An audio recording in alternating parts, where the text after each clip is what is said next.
дар мавҷ барномаи иттилоотии хабар.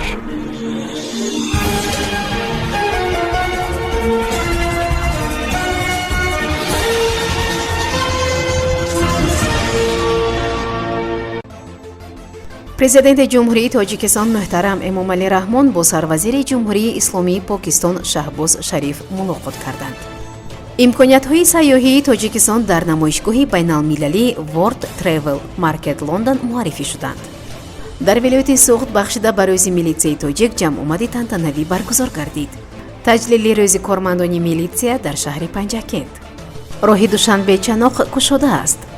санаи 9 ноябр хатари омадани селҳо ва резиши санг боқӣ мемонад. асосгузори сулҳу ваҳдати милли пешвои миллат президенти ҷумҳурии тоҷикистон муҳтарам эмомалӣ раҳмон дар шаҳри Шарм уш шайхи ҷумҳурии арабии Миср дар ҳошияи иҷлоси 27-уми конфронси ҷонибҳои конвенсияи қавлабии созмони милали муттаҳид оид ба тағйирёбии иқлим бо сарвазири ҷумҳурии исломии покистон шаҳбоз шариф мулоқот карданд. дар ҷараёни суҳбати самимӣ масоили ҳамкории тоҷикистону покистон дар сатҳи дуҷониба ва ҳам дар чаҳорчеби ташкилоту созмонҳои бонуфузи олам аз ҷумла созмони милали муттаҳид мавриди баррасӣ қарор дода шуд.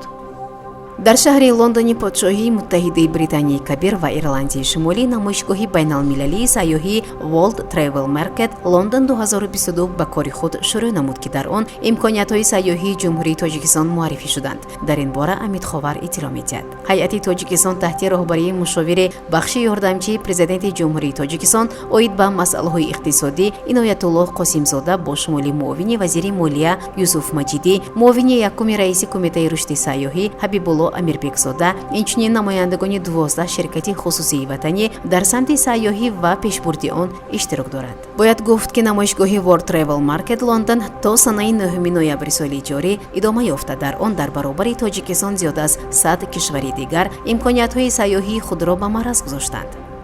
дар кохи фарҳангӣ ба номи Абу Абдуллоҳи Рӯдакӣ вилояти Суғд бахшида ба рӯзи кормандони милитсия ки ҳамасола санаи 10 ноябр таҷлил мешавад ҷамъомади тантанавӣ бо иштироки раиси вилояти Суғд Раҷаббой Аҳмадзода доир гардид. зикр шуд ки дар ҳама давру замон пешрафти ҳаёти давлат ва ҷомеа аз суботу амният ва таъмини оромиву тартиботи ҷамъиятӣ вобастагии мустақим дорад. иҷрои ин вазифаи муҳим ба зиммаи кормандони мақомоти ҳифзи ҳуқуқ ва сохторҳои низомӣ алалхусус мақомоти корҳои дохилӣ вогузор шудааст. раиси вилояти Суғд Раҷаббой Аҳмадзода таъкид намуд ки ҳамасола таҷлил шудани рӯзи кормандони милитсия шаҳодати таваҷҷӯҳи пайвастаи давлату ҳукумати кишвар нисбат ба ин ниҳоди муҳими давлатӣ буда. ҳар кормандро водор месозад ки барои таъмини иҷрои вазифаҳои хизматӣ ва содиқ будан ба савганди худ масъулияти дучанд эҳсос намоянд. сипас ба як зумра кормандони мақомоти корҳои дохилӣ сипосномаи мақомоти иҷроияи ҳокимияти давлатии вилояти Суғд супорида шуд.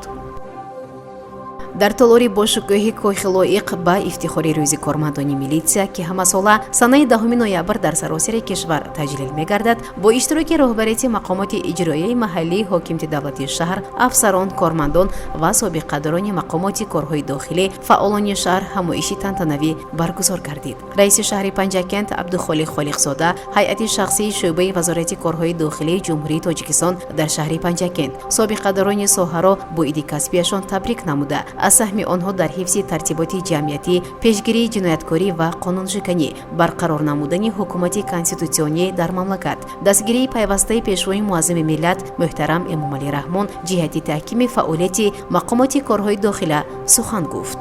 муовини сардори шӯъбаи вазорати корҳои дохилии ҷумҳурии Тоҷикистон дар шаҳри Панҷакент подполковники милитсия Алишер Назарзода ба ҳозирин аз таърихи таъсиси мақомоти корҳои дохила ёдовар шуда изҳор намуд ки ҳайати шахсии шӯъба барои иҷрои вазифаҳои хидматӣ, риояи тартиботи ҷамъиятӣ ва пешгирии ҳама намуди қонуншиканӣ ҳамеша омода аст. дар ҳамоиш ба як гурӯҳ афсарон, кормандон ва собиқадорони мақомоти корҳои дохила унвонҳои хидматӣ, ифтихорнома ва тӯҳфаҳои хотиравии вазорати корҳои дохилии ҷумҳурии Тоҷикистон, раёсати вазорати корҳои дохилии ҷумҳурии Тоҷикистон дар вилояти Суғд ва мақомоти иҷроияи маҳаллии ҳокимияти давлати шаҳр тақдим карда шуд. дар фарҷоми ҳамоиши идона ба ҳозирин барномаи ҷолиби ҳунарӣ бо иштироки ҳунарманди халқии Тоҷикистон Афзал Шошодиев ва санъаткорони шаҳр пешкаш карда шуд.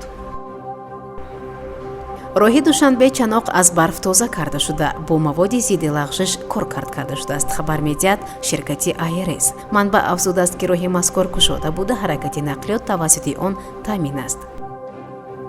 кумитаи ҳолатҳои фавқулода ва мудофиаи гражданӣ назди ҳукумати ҷумҳурии тоҷикистон ба таваҷҷуҳи сокинон ва меҳмонони кишвар мерасонад ки бино ба маълумоти агентии обу ҳавошиносии кишвар санаи 9 ноябр бар асари идомаи боронҳои шадид дар ноҳияҳои кӯҳиву назди кӯҳии тобии ҷумҳурӣ, вилоятҳои суғд ва хатлон ва ноҳияи дарвози вилояти мухтори кӯҳистони Бадахшон хатари омадани селҳо ва резиши санг боқӣ мемонад.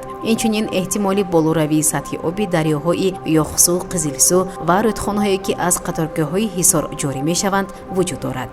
дар ҳамин иртибот кумитаи ҳолатҳои фавқулода ва мудофиаи гражданӣ назди ҳукумати ҷумҳурии тоҷикистон ба сокинон ва меҳмонони кишвар муроҷиат мекунад ки дар ин рӯзҳо сафарҳои худро бо роҳҳои кӯҳӣ маҳдуд кунанд. рафтан ба саҳрову доманакӯҳҳо барои чорвочаронӣ, ғунучини ҳезум, анҷоми корҳои кишоварзӣ, шикор, моҳидорӣ маслиҳат дода намешавад. кумита ҳамчунин аз ронандагон эҳтиромона хоҳиш мекунад ҳангоми ҳаракат дар роҳи кӯҳӣ ҳама қоидаҳои бехатариро риоя намоянд.